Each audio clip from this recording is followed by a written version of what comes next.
Normally I would hug Reverend Bonnie because I love her, but I have a terrible cold. Past few days I've been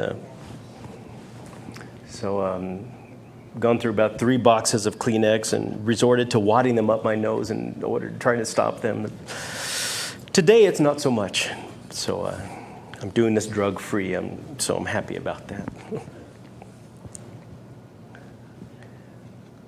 I'm going to tell you a story from the Penobscot people about Corn Mother to start out our Mother's Day.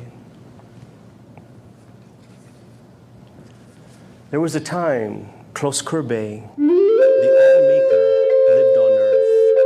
When he was here, there were no people. But one day when the sun was high, a youth appeared and called him, "Uncle, brother of my mother." This young man was born from the foam of the waves, the foam quickened by the wind and warmed by the sun. It was the motion of the wind and the moistness of the water and the sun's warmth that gave life to him. Warmth above all, because warmth is life. And then the young men lived with Close Courbet, and they created great things, and he became his chief helper. Now, after these 2 powerful beings had created all manner of living things on earth, one day the sun was at high noon, shining really high, and a beautiful girl was born of the wonderful earth plant, and of the dew and of the warmth, because a drop of the dew fell on the leaf and was warmed by the sun. And the warming sun is life. And the girl came into being, and from the living plant, from the moisture and from the warmth, she said, "I am love. I am the strength giver. I am the nourisher. I am the provider to all people and all animals." And they loved me. Close Courbet thanked the great mystery above for bringing this maiden. And the young nephew fell in love with this maiden and conceived. Thus she became the first mother. And Close Courbet, the great uncle who teaches humans all things, taught his children how to live, how to hunt, and how to care for each other. Then he went away to dwell in the north, saying, "I'll return when I'm needed." Now the people increased, and they became numerous, and they hunted, and they were grateful, giving thanks often. But soon it turned out that they were running out of food. They had hunted most of the animals. They had harvested most of the birds and the creatures. So they soon became hungry, of course, and they went to their mother. And they said, "Great mother, we are starving. Can you help us?" She said, "I'll think of something. I'll think of what to do. I will do something, and your bellies will be full again." And she pitied them. She went back to her husband and said, "They're hungry. My children are hungry. I don't know what to do." And she cried day and night and wept and grieved. And he said, "What can I do to help? Is there anything that I can do to make you stop crying?" She said, "There is one thing that I'll tell you tomorrow, but you won't like it." He said, "It's okay, I'll do it." So he comes to her and he says, "Dear wife, what can I do so you'll stop grieving and crying?" She said, "You must kill me." And he said, "No, is there anything else?" And she said, "No, you have to kill me at high noon tomorrow." And he said, "I can't do that. Then I will grieve and I will cry." She said, "I have to do something." So he went to Close Courbet and said, "What should I do? She's asked me to kill her." Then he says, "Well, then you must kill her." So at high noon the next day, she gives him instructions and she says, "Okay, you must take my life. You must kill me. And get 2 of my sons and have them stretch me from my hair to my feet and have them drag me across that patch of earth that's over there. Drag me back and forth until all of my flesh is gone and falls onto the earth." And then she said, "And you must take my bones that are left over. Do you see that patch over there? I want you to put my bones in that patch and bury them deeply into the earth. And wait 7 moons until you come back." And they did as she said.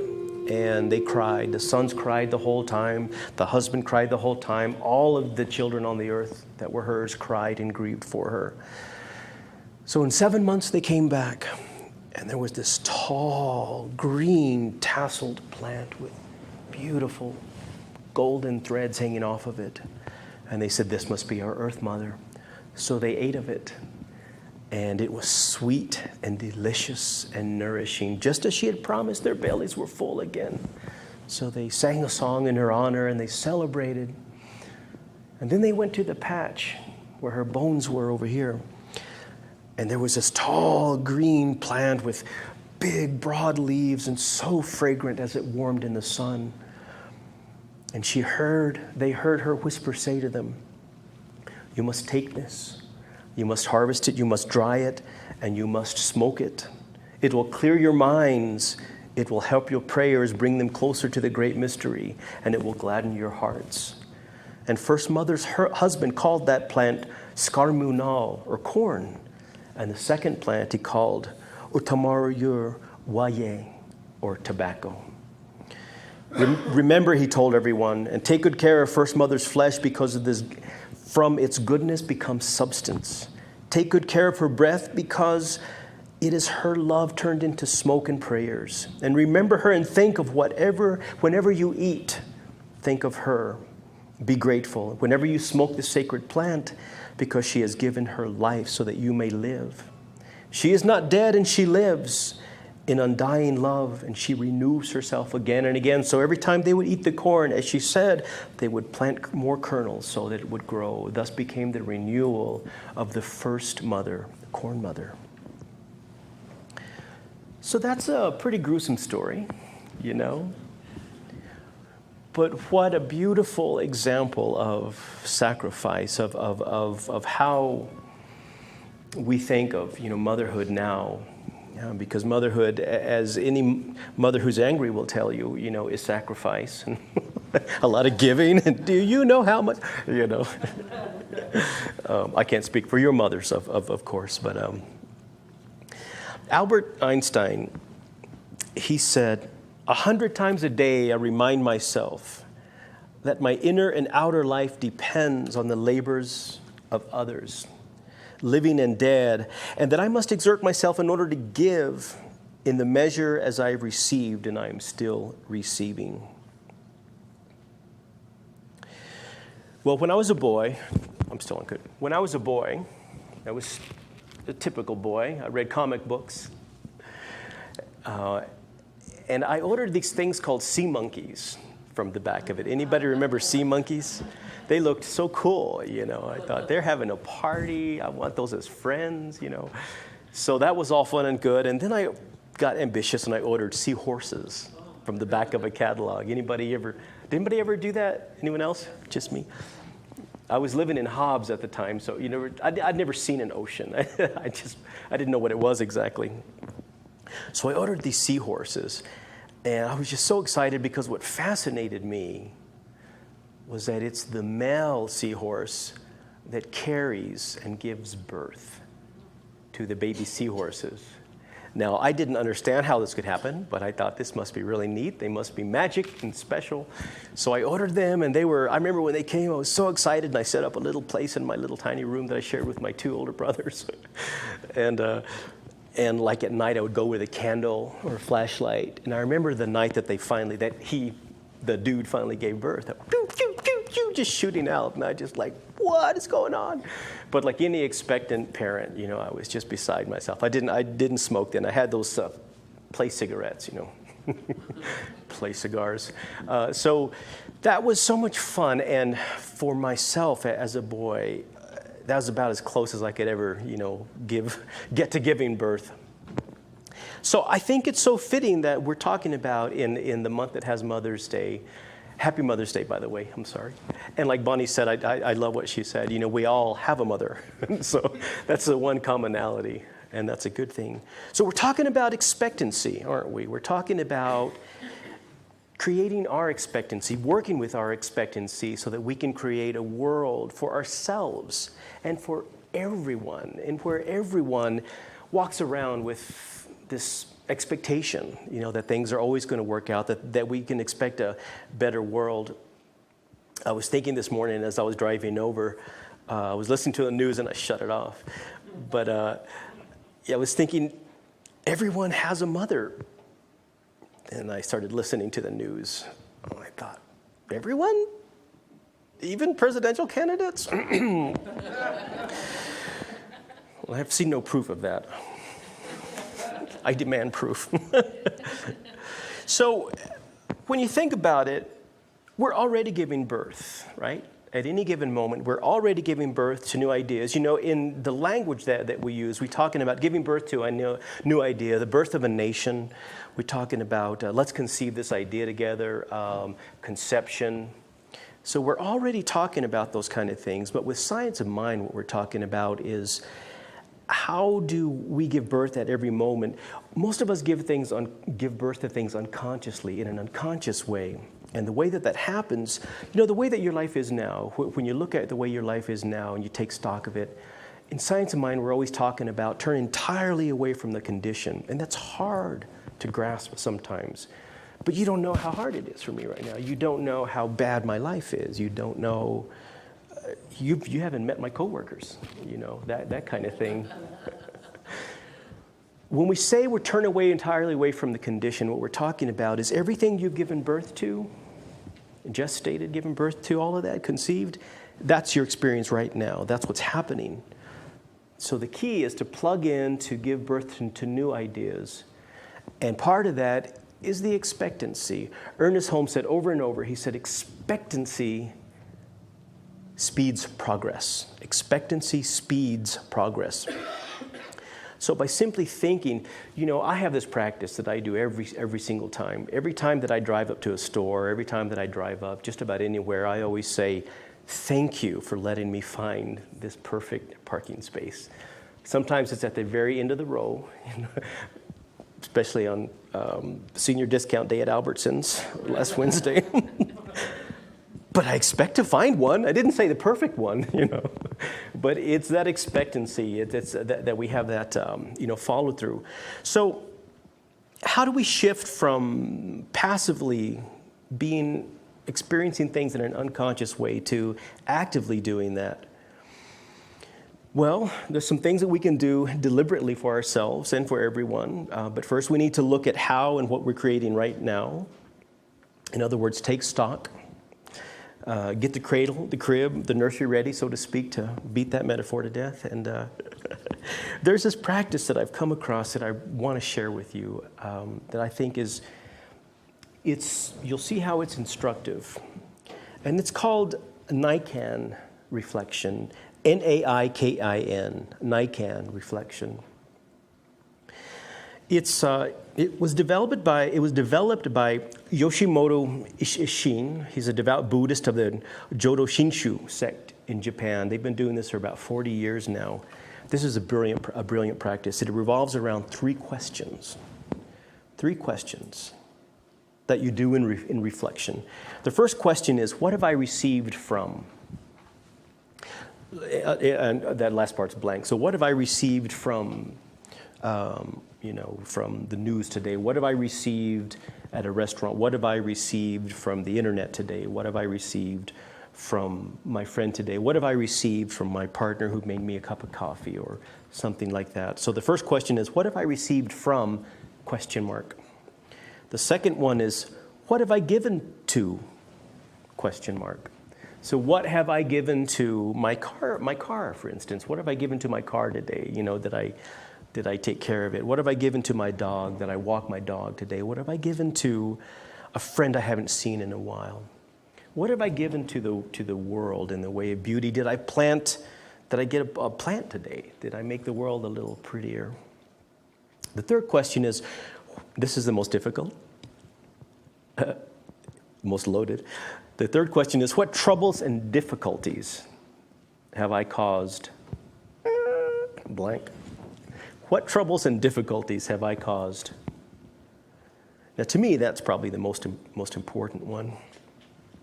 What these questions do, they provide a foundation for reflecting on relationships with others, like parents, your friends, your coworkers, your teachers, your siblings, partners. And we can reflect on ourselves in relation to our pets, to our cars, to our homes, and even objects which serve us, like pianos or drums or flutes or a microphone. So in each case, we search for a more realistic view of our conduct and of the give and take that has occurred in every one of those relationships. Now, you can get pretty intense with this practice. Like at the end of the day, it's a good thing to do to ask these three questions, just quietly by yourself. Some of the practice involves spending 30 to 50 minutes with it, where you go through each of these and talk about say you went to the store today and you received, maybe someone got a cart for you, maybe someone gave you their cart. So that's a way to look at it. You can look at the different products on the shelves and think, where did they come from? Who has made these? Who has grown these? And your cashier, maybe your cashier said, "How are you today?" Maybe your cashier smiled, Walgreens doesn't count because they make them do that. But I was just in Walgreens on my way over to get some eye drops so I wouldn't look like Dracula. And and of course, when you walk in, "Hello, how are you today? Welcome to Walgreens." I'm thinking, no, I'm not ready yet, But in reflecting, I did not give that back, and I received that from her. So tonight I'll have to really think about that. So, and you can get as specific as you want. Like, for instance, say you can write down what you did today. Like say you went to lunch, you can write down, I had a taco, and think about that corn. Think about somebody grew that corn, somebody harvested that corn, somebody soaked that corn in lime and water to make it soft and ground it up and turned it into a tortilla so you could eat it and your bellies will be full. So that's part of that practice too. But I also think just keeping it really simple is also really helpful. What have I received from, what have I given to? What troubles or difficulties have I caused? Now, that's the most important thing. You might be asking, now, how does this work in with expectancy? Well, because this practice, it's like standing on the top of a mountain, where we shift from the zoom lens of our life to a broader lens, to the more panoramic view. And we can appreciate more broadly our perspective and how there are more things for us to appreciate, really. And that which was hidden tends to make the view extraordinary. So the further way that you can get from it. But what the self-reflection really does is it tells you what you were expecting in the past. So in other words, what you're experiencing right now, whether somebody lets you into traffic or cuts you off, that's tied into your expectation. And that's just such an honest way of looking at things, and just a way to build that expectancy to say, okay, what am I going to expect from now on? Well, in order to expect all of that, we have to also give some of that. We have to create some of that, and it's done by our thoughts and by our actions.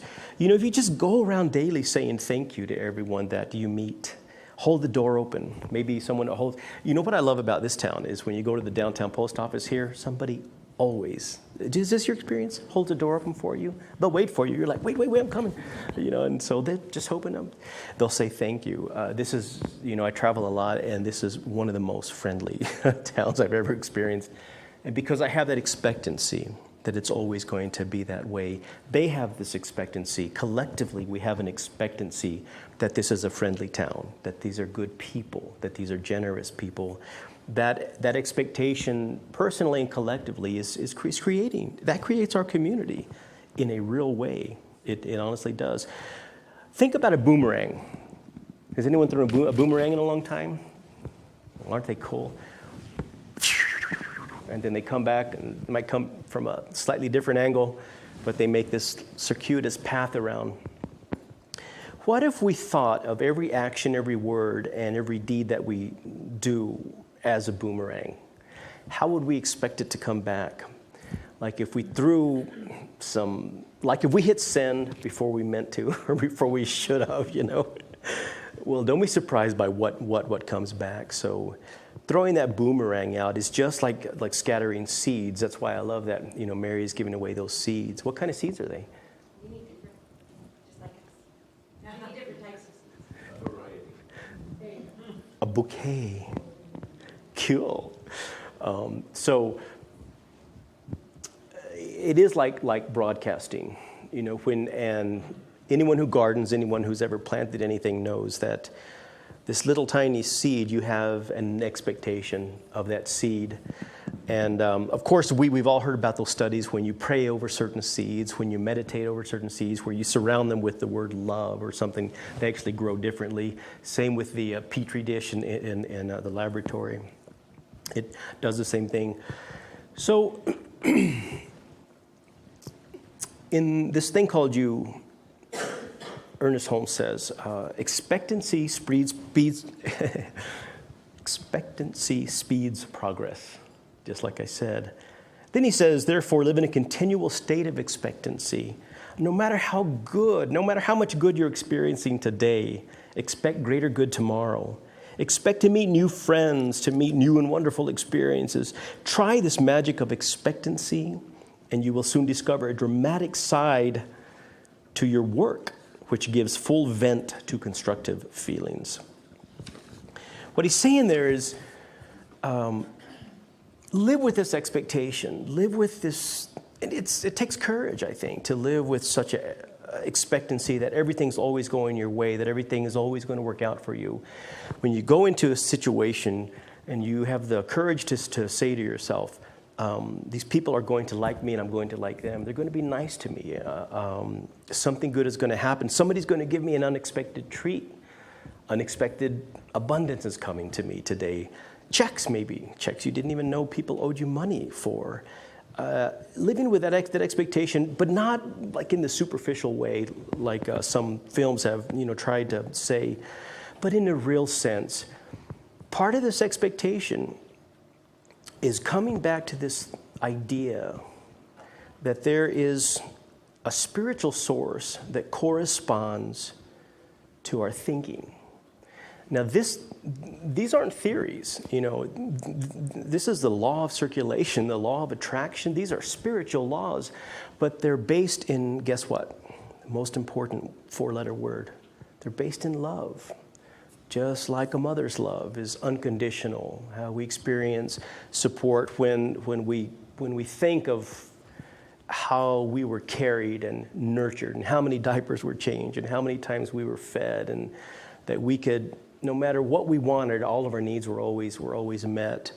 What if we carried that, like the teacher Jesus said, what if we carried that childlike expectation into our spiritual lives now? Well, there's no reason that we can't. There's no reason why we shouldn't.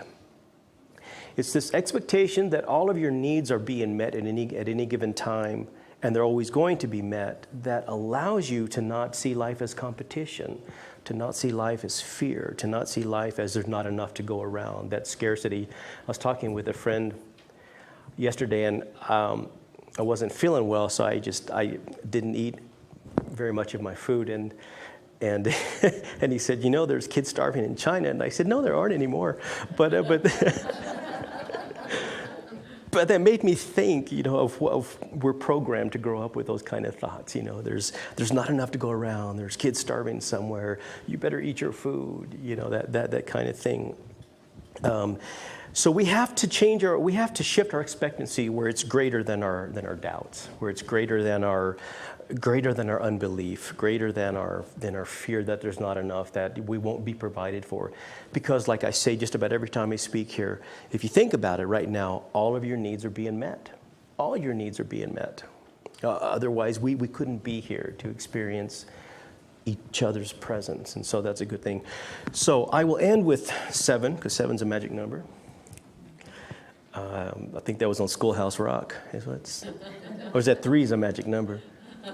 3 is a magic number. Okay, 7. How do you increase your expectancy of good? Well, the most important thing we can do, in my opinion, and everyone else's, practice gratitude. Because gratitude brings what? More reasons to be grateful, does it not? Can I get a yeah, yeah? I was going to say name it. You can say whatever you want. Green chili, red chili, I don't care. It's all good.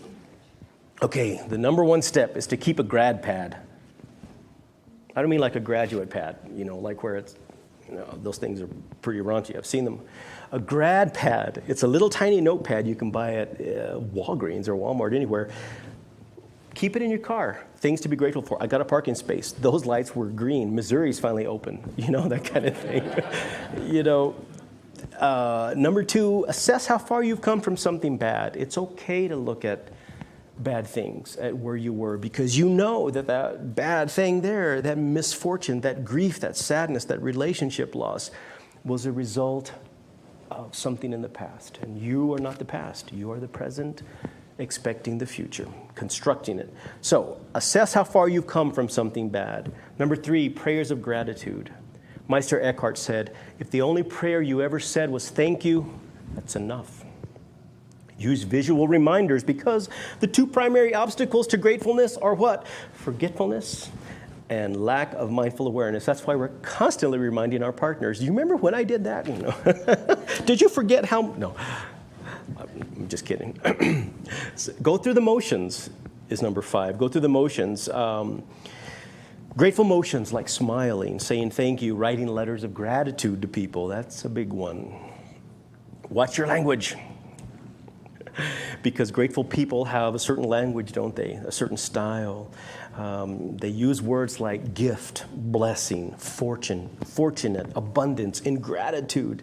They say words like that. I try to go around as much as I can saying, I love that. I love when this happens. I love when that happens.